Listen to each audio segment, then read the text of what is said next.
Hey everybody, it's Safi and Marco, dish out on the movies.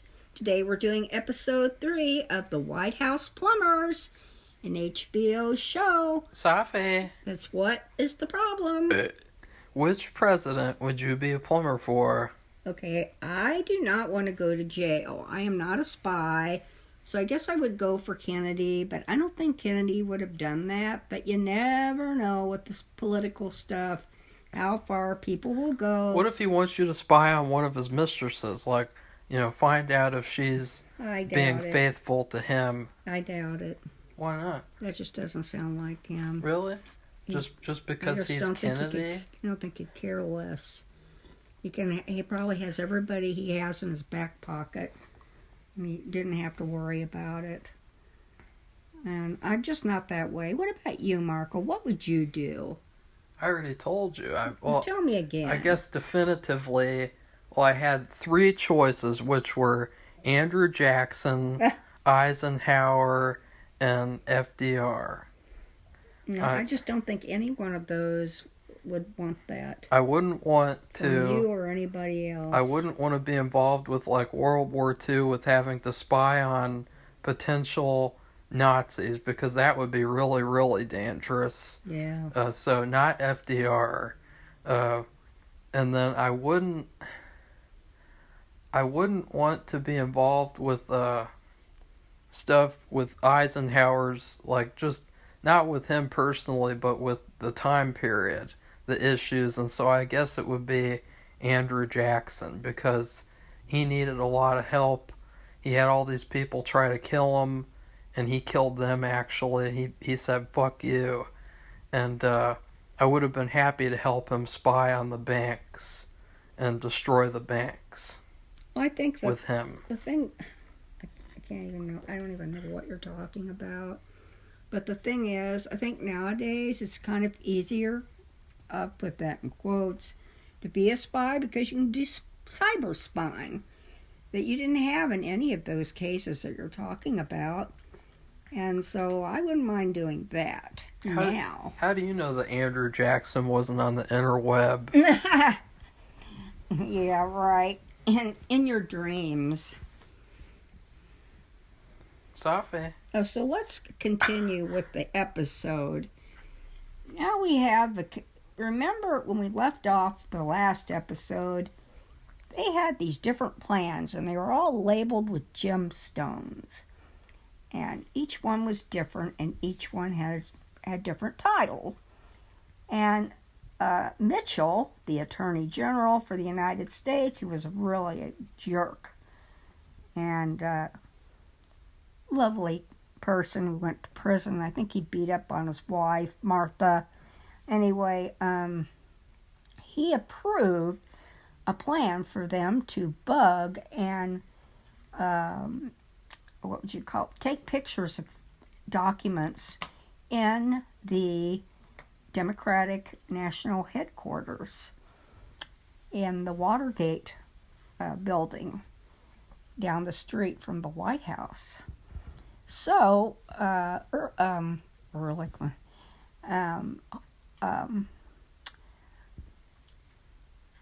Hunt and the other guy were... Would you still not look him up? No, were tasked That's to... unfortunate.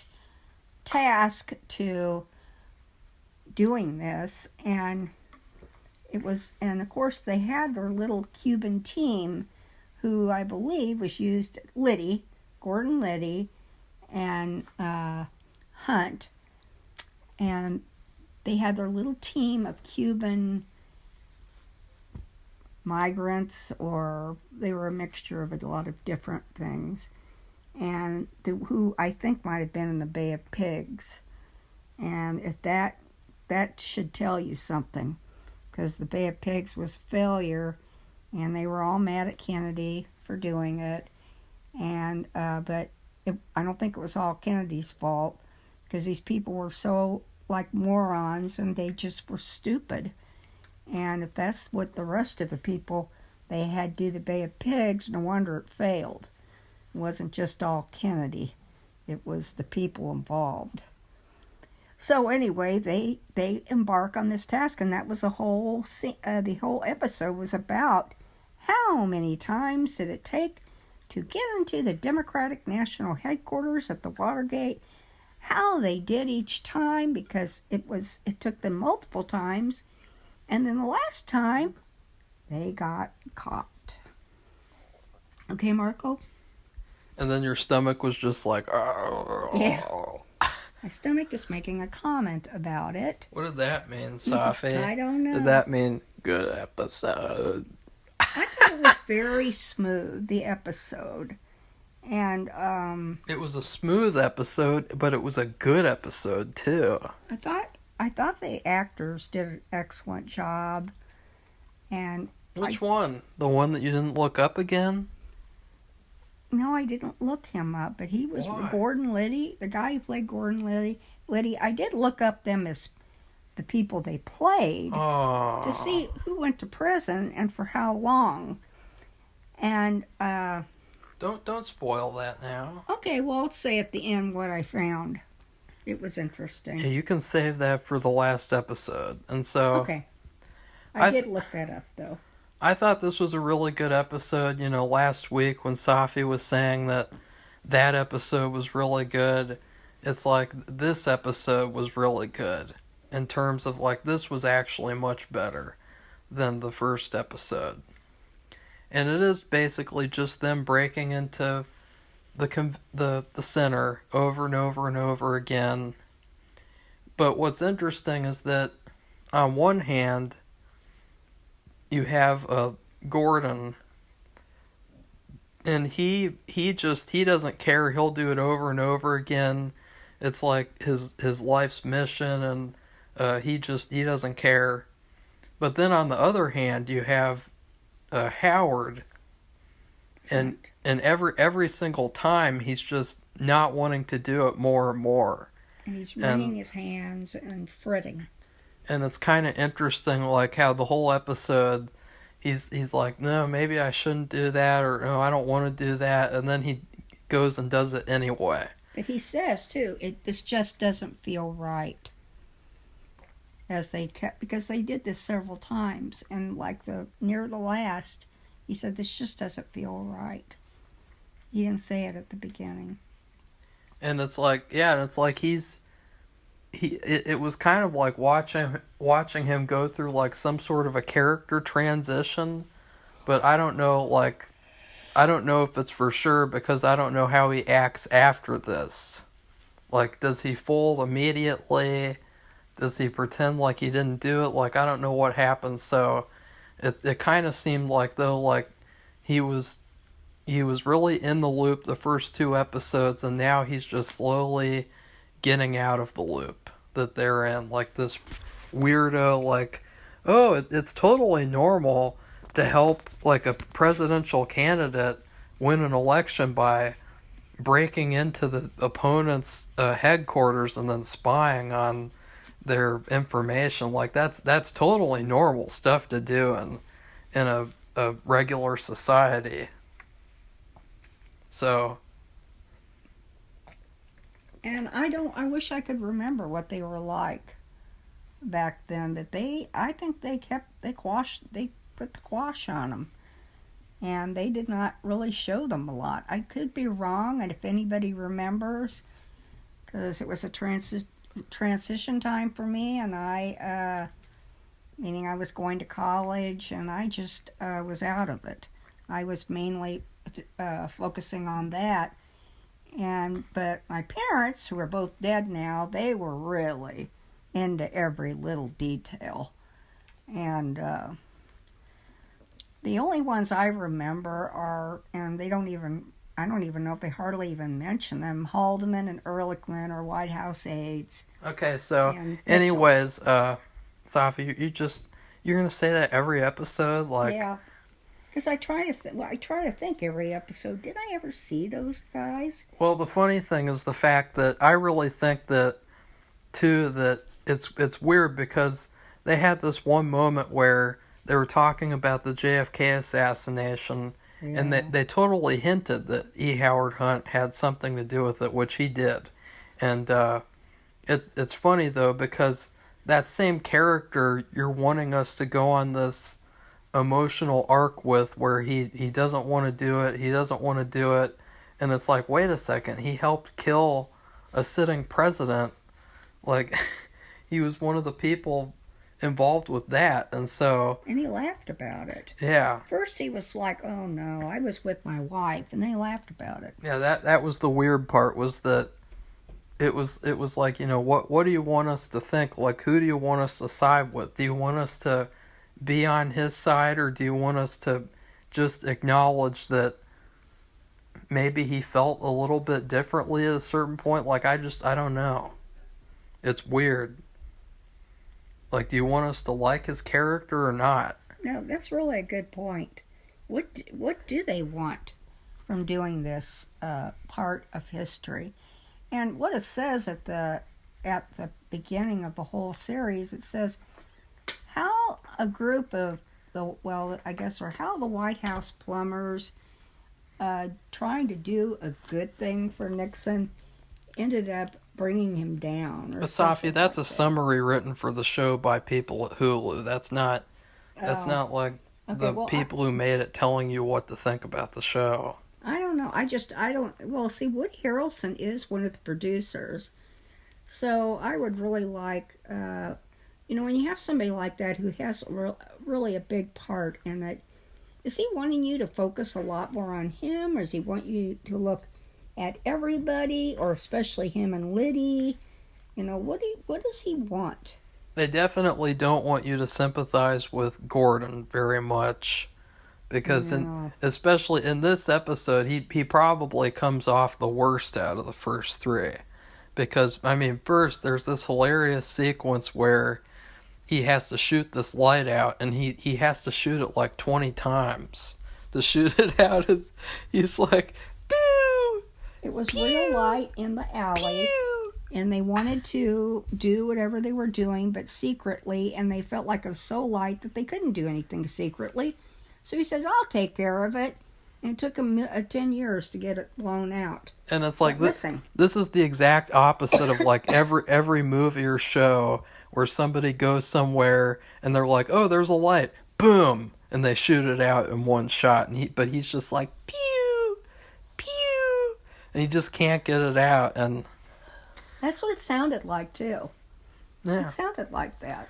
And then he has had a BB gun. He has this moment where he hired this inside boy, and I guess he just picked up a Mormon guy off the street, and he said, "Do you want to help the president?" And the kid was like, "Yeah, I want to help the president because I'm a stupid Mormon." And then he's supposed to be an inside man, and then the first thing he does is he gets caught, and he runs outside and talks to them in their car like a fucking idiot. Like, the fact that he's doing that too is really funny. And then he's like, I don't think this is right for me, so I'm just gonna go run away while I'm wearing my special underwear. Right? Yeah. I'm gonna go home to my 5 mothers. Marco. What? Well, anyway, I didn't even realize that he was a Mormon guy, but he was just a very young... That's what he said. Oh God! He said I'm Mormon, and I don't think I'm cut out for this. Yeah, Safi, you watched the episode 2 times. I miss these little details. That's why I like watching the episode again, to pick them up. You watched it again. You watched it at the fucking laundromat, in the laundromat parking lot. Safi, speaking of debacles, you want to talk about the bathroom debacle at the laundromat? No, because it wasn't a debacle for me. It was a debacle for the entire 2 hours. First off, there was this guy. He was in the bathroom for like 40 minutes.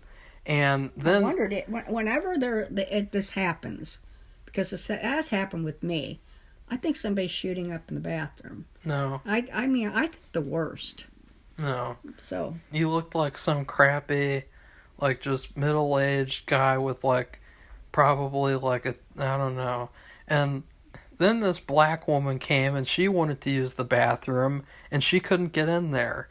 And then she left and went back to the hair salon. And then this couple arrived, and the wife wanted to go to the bathroom, and she couldn't get in there, and so then she stopped, and then the guy finally came out. And this whole time, by the way, I needed to use the bathroom because the medication I take is a diuretic. It makes you go to the bathroom. And then after that, I think the woman of the couple, she left the laundromat to get more clothes. And so then the black woman came in and she went into the bathroom. And so then the woman of the couple, she went and saw that the bathroom was closed again. She's like, oh, shit. And she stood by the bathroom door for like 20 minutes waiting for the other woman. She finally got out. And then she went in the bathroom. She was in there for 20 minutes and then she got out. And I was like, oh, thank God I'm going to get to use the bathroom. But no, this woman's husband had to use the bathroom too. So then he went in right after her. And it's like, why didn't they go to the bathroom at home before they left? Who fucking knows? Because they went to the bathroom like as soon as they got there. Like they needed to go as soon as they got here. And so he was in the bathroom for like 40 other minutes. Safi can attest to it. Yeah, Marco actually helped me get the clothes that had been dried, and I folded them up, and he helped me put them in the bags. And it was ridiculous. It's like everyone was going to the bathroom, and I was almost thinking of doing what E. Howard Hunt did in this episode. Like, where E. Howard Hunt, him and his and this other guy, they were trapped inside this, what was it, like a pantry? What do you call it? So, closet? It was a whiskey closet. Yeah. They're trapped in there all night. Well, they were trapped in the whole room. It was what happened was the people, they had reserved a banquet room, and it was locked on the outside, and they couldn't get out. Yeah, because he thought it was a single deadbolt lock. He didn't think it was a double one, and so he did the wrong thing and locked them in. And E. Howard Hunt went, in the whiskey bottle in the dark, and I guess they probably had to do that all night.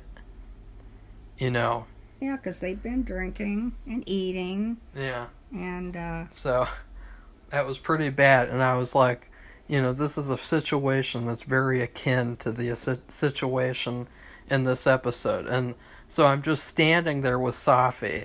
I'm looking up at the TV.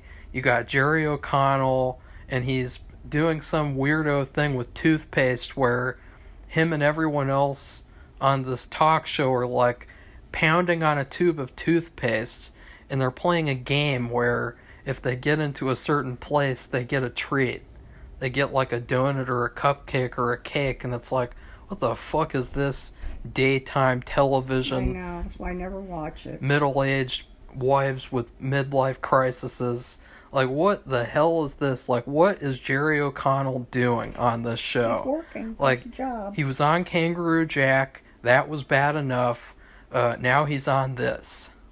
And he's just like, I'm Jerry O'Connell. And it's like, God, why is he here? Like, he should be in a show or a movie. Like, he should be in something good. He's a good actor. He doesn't deserve daytime television programming with toothpaste fucking tubes. Safi? Did you see that? I didn't see what they were doing. I was curious, but I wanted to get it done and leave. I think we should do that. We should pound on toothpaste tubes. I don't want to waste any toothpaste. Well, just get like a shitty kind, like any of the main kinds, like I don't know, Bernie just suggested one. But as I was saying with Gordon, they were making him, like, you're clearly not supposed to like him. You're supposed to think that he is a whack job and that he is totally irredeemable, because then there was a part where he was at Howard's house eating breakfast, and Howard's little son walks in with a fake toy gun, which looked pretty good. Well, this was back when, the toy guns looked real. Yeah. They looked really cool. Kids have fun playing with them. It's not like nowadays where they don't let kids have any fun. No, they just the parents give them real guns to play with. No. Unfortunately. Yeah, I've seen it. Safi, I'm going to play with lots of things. Look what Bobblehead. Look at some of her YouTube videos and you'll see. Sorry, Bernie just tickled my leg. Yeah, Bernie is asking for his dinner. So the kid comes up to Gordon, of all people, and the kid points his toy gun at him and says, "Hey, I'm gonna get you!" And then he turns around and pulls out his real gun, and he's about to fucking shoot Howard's son. And it was just the most funniest thing ever, because then the kid leaves, and he's like... Terrified. He's like, this situation, this toy gun, it could lead to a really big problem. And, only real guns in the Liddy household. That was a really funny line, too. Only real guns in the Liddy household. Like, ugh. Because you could take that to mean two things. Number one, the better option. He has a gun for protection, but that's it. But number two, it's like, if his son wants to have a gun, it's got to be a real one.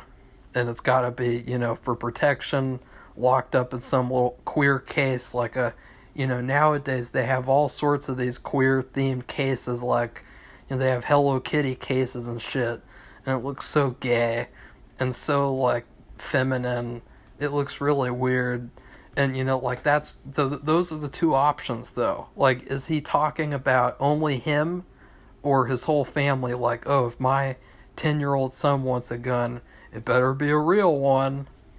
Yeah, and you don't really know. I don't think this is what I have problems with in terms of Liddy and Hunt. I don't remember what they were like. And here, they seem kind of likable, They're kind of a comic duo. And, it does show Liddy's nut job. But it still makes them likable. And I gotta be honest, I don't know, I don't remember. I gotta be honest, too, because I could honestly watch, like, a 10-season show with 24 episodes each season of them doing missions together. Like, even though it's real life, like, I could honestly watch a show like that, because they're so likable as actors, and they work so well together. And, the episodes are really good, too. This is not low-quality television. Like, Better Call Saul. No, it just, it's still, I'd like to know why they decided to focus on this group, because when it all happened, it was very surreptitious. And it was like, when it first happened, when they first got arrested for the break-in, it was like a blip in the paper. It was probably an inch-long article.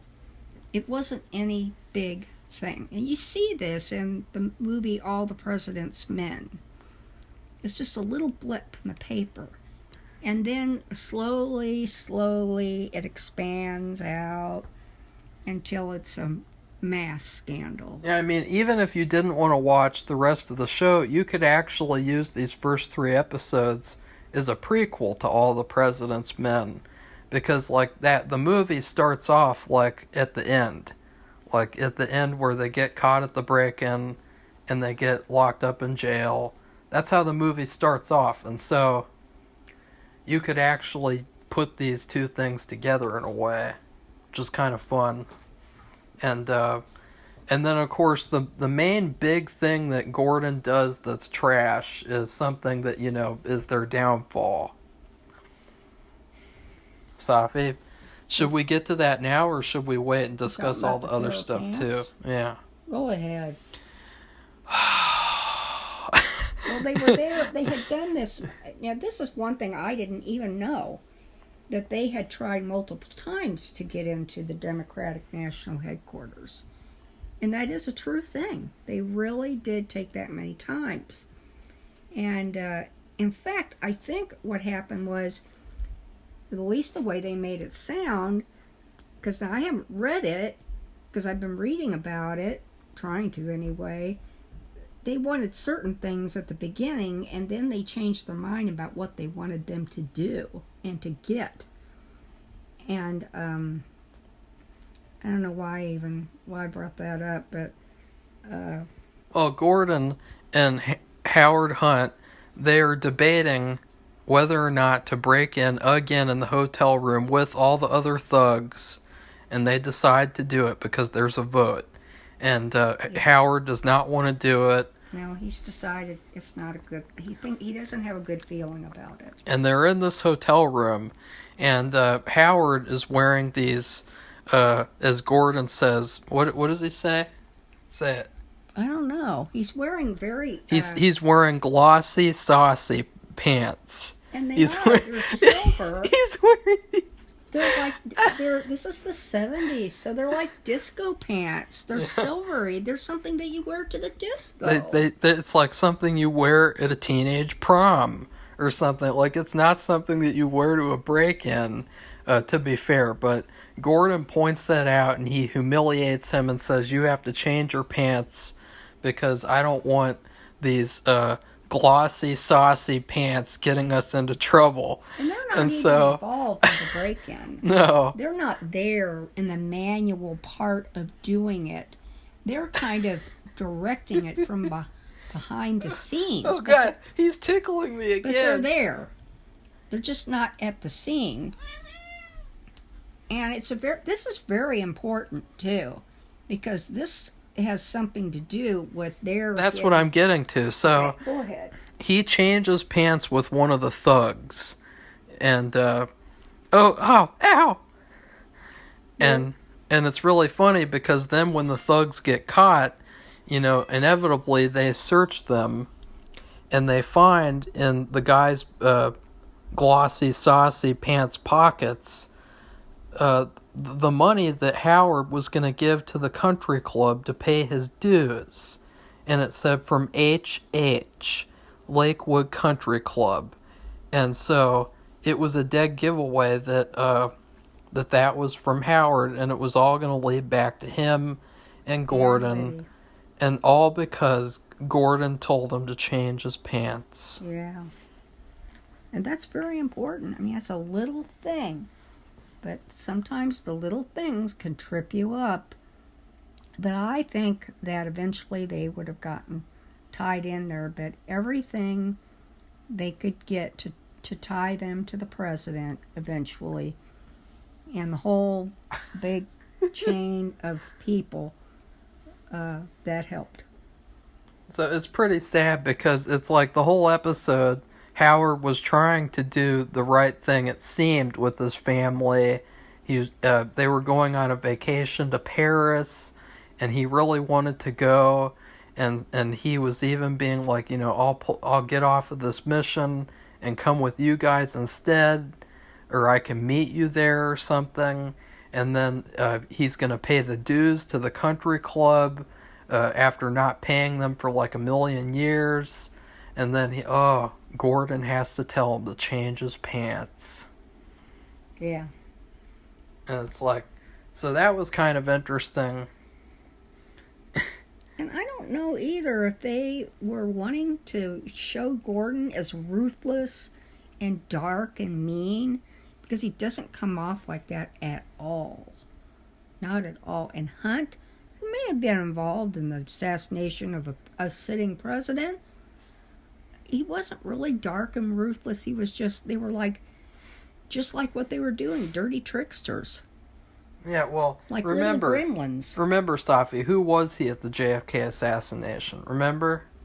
What was he doing? Being a lookout? Well, yeah, basically, he was one of the 3 tramps.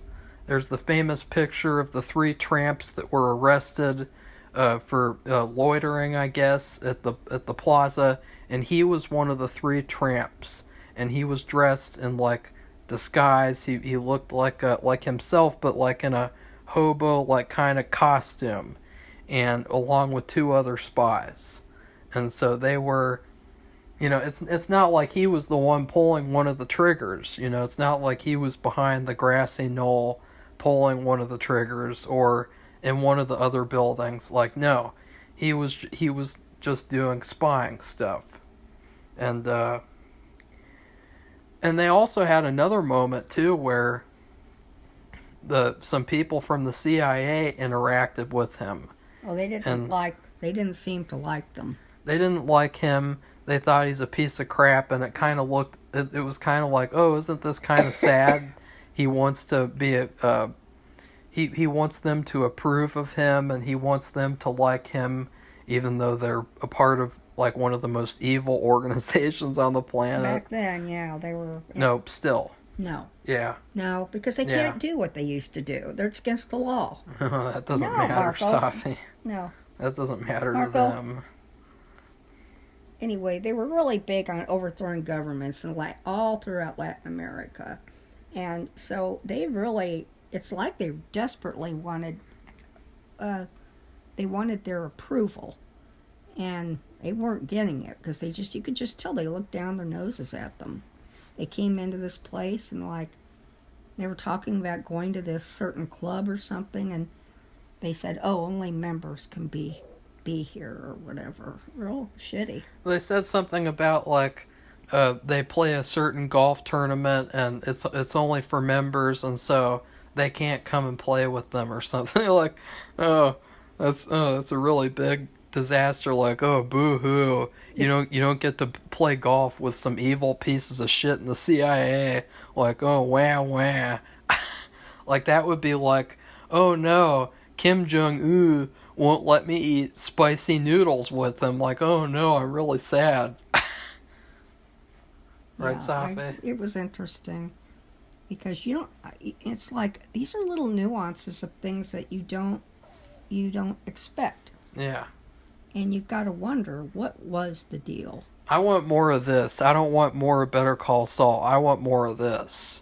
Like, if they could do something else, like another story or something, or I don't know, like do a prequel about each of them or something. Like, I want more of this quality television and less stuff like Better Call Saul. Yeah, because they're instead of making up jokes at every turn, it's just natural. It's very natural, like pew pew pew. I guess that happened in real life. Like, how would they know that? Though, like, do you think that he left all the shells behind, or he left the bullets behind, or whatever? Or did they admit to it? Like, I don't know, because they would have had to look and find the shells. There's lots of natural comedy like that that's really, really good. The whole episode, I would say it is the best episode so far. I give it an A+. Even though we haven't really gone through all the other stuff yet leading up to the main break-in. It's because they had so many attempts. Yeah, it was a disaster. It was exactly how we expected. And so that, again, circling back to last week, why did the dipshit John Mitchell approve of that plan out of all those plans presented to him? Tons of them. The fact that he's Attorney General, he knows what's most illegal versus what's most legal, and he chooses the most stupidest illegal plan, like the worst one. He chooses the worst one. It's almost like he wanted them to fail or something. Like, I don't know. I think he was just so full of himself, he thought they'd get away with it. He just thought they could get away with anything. After their track record? Well, I don't think he's thinking out that bad. I just think that it's just like certain people from nowadays who just think they can get away with anything because they have gotten away with it. And he got in a lot of trouble for a lot of different things that have nothing to do with this. And so he was full of himself. He was a jerk. I remember him. He was a big fat jerk. I feel bad for the guy playing him because, he always usually plays characters that are really likable or sympathetic. Like, remember, he was the clown in American Horror Season 4. He was the clown, remember? Oh, yeah.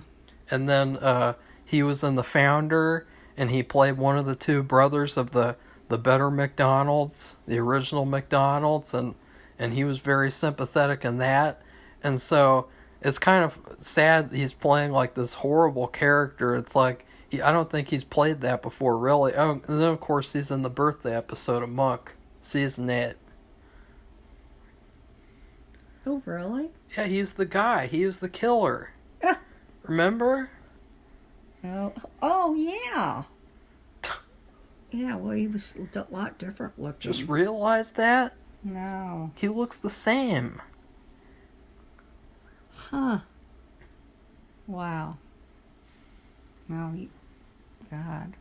Interesting. I can't believe that. And so they do all these different attempts. And do you want to highlight anything that they do that was really funny, Safi? Because, you watched the episode twice. Well, at one point, they have a lock-picking kit, and they were trying to break into the Democratic headquarters, and it wouldn't work. And he said, these aren't the right tools. And they said, well, do you have the right tools here? No, they're back in Miami. Yeah, that was the opening scene of the series that they circle back to in this episode. And then they got in and they put bugs in, like in the lights. They put one in the fire alarm and maybe in phones. And they showed them doing it, and apparently they weren't operable for the most part. Well, one of them was, and it was for a secretary, and she was like, I wanted my hair to look like this one woman, but instead it looks like Shelley Winters. And the guy's like, you should have gone to my guy.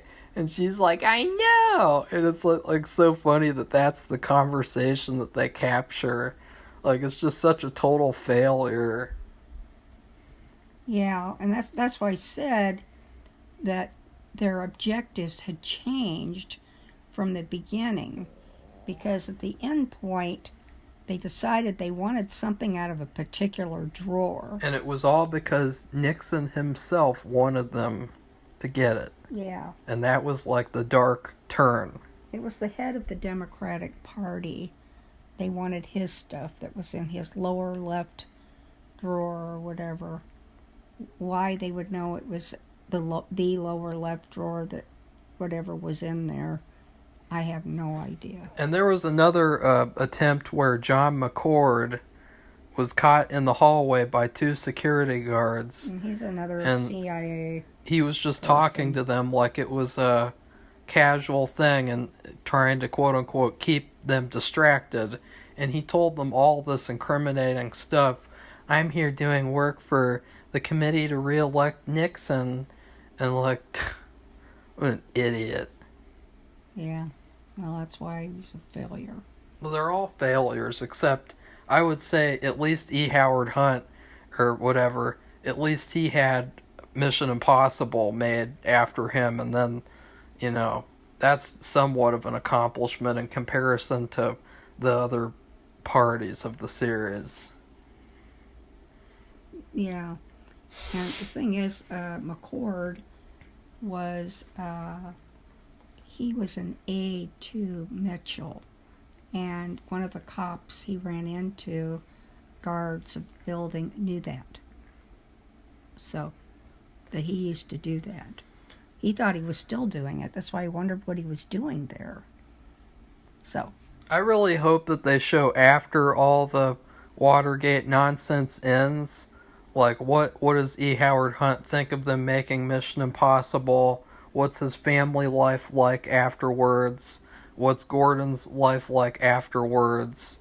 Like, that would be interesting to see as well. Like, I hope they just don't end it with, this guy went to prison. This guy went to prison. This guy went to prison. Like, that would be kind of a shame. I'd prefer to, like, see the aftermath. Because, we've been following them and since, before all that happened, and so it would definitely be good to see afterwards too. Well, I think they're dead. What do you mean? The only person I know that's no, what I mean though is like, instead of just ending it with, oh, this guy goes to prison. This guy goes to prison. They show after that, like after they get out of prison, what's their life like after that? Instead of Hunt becomes an author. Instead of just fucking spy novels. Captions on the screen. Who knows? I'd like to see that too. I don't like captions on the screen, Safi. I like the screen to show me the story itself, you know. Yeah, that would be fun. Show, not tell. Yeah, I agree. And, I mean, today, the only one who I can think of who's alive, of course, I don't know about some of these lessers. Of course, they're not really lesser back then, but the ones they don't focus on right now a lot, and that would be John Dean, because he's made several appearances in the latter years talking about the Watergate situation and his part in it. So, and how it relates to the things that have been going on the last few years. Well, how would you give the episode in terms of letters? Well, I suppose I would give it an A. Not an A plus, like me? Well, I just don't think it matters. An A is an A is an A. And I just like the subtle humor. And I find it interesting, like I said before, that they don't make out Liddy and Hunt as evil. They're not despicable. You're not thinking of them as despicable. You're thinking of them kind of especially Liddy, like a nut job, hapless buffoon. And Hunt, you're just like, because they haven't been showing Liddy's family, but they have been showing Hunt's family a lot, which I don't get that either. Well, yeah, a lot of people have complained about that. They've said, I don't like the show because there's all this stuff with his family. It has come into the forefront, though, with the thing with the country club. Like, he wasn't paying his dues at the country club. Yeah, but you got to wonder, why did they show that? I mean, they did that that was a big detail. I trust them. But I mean, why are they showing his family so much? We'll see, I'm sure. And I have no idea. Maybe one of his children becomes transgender or something. Could be. I don't know. But I've never heard. You never know nowadays. I haven't heard about either one of these people with their families. Yeah, I never heard about that very much, except for, like, E. Howard Hunt. Obviously, he'd just sleep with anyone around anywhere on his missions. Because he seems like the type anyways, and, they showed that a lot. Womanizer. You think so? Hunt? Safi, remember all the prostitutes so far? Like, he slept with that one prostitute, and then he slept with, like, the airplane woman, and then I think he slept with another prostitute. Like, that's obvious, but, like, I've never heard about anything else except for that. There was that one thing, Safi. You're going to freak out because you're going to be like, I don't remember that, Marco. Remember, Safi, conspiracy theory with Jesse Ventura? No. Remember? No, I don't. You don't remember his show? We'll see. His show, Conspiracy Theory with Jesse Ventura? You don't remember watching that? Oh, yeah, I remember watching that, sure. Oh, let's go back to that. Okay, JFK assassination episode. At the end of the episode, E. Howard Hunt, I believe one of his family members, like a grandson or something, says that he confessed on his deathbed to helping in the JFK assassination. And so at the end of the episode, they showed that little video of him confessing. Yeah. I remember that. Yeah. But since probably people, for the most part, did not watch that show, they wouldn't know anything about it. No. It's probably like, I don't watch conspiracy stuff. I just watch mainstream conspiracy stuff where the mainstream retards tell me what conspiracies to believe and what conspiracies not to believe. Whatever. I don't know. Okay, well, I think we're done now. And if you like this video, please give it a thumbs up and become one of our subscribers. We welcome all new subscribers. And we appreciate the feedback. on what we talk about. And if you have any suggestions about this show, about what you think about it, and what they could do or why they did it, or the people involved, or what you remember back then, which, hard to know, hard to remember. I know who you remember. Oh, God. Oh. Oh, we gotta go feed Boo now. So goodbye, everybody. Bye.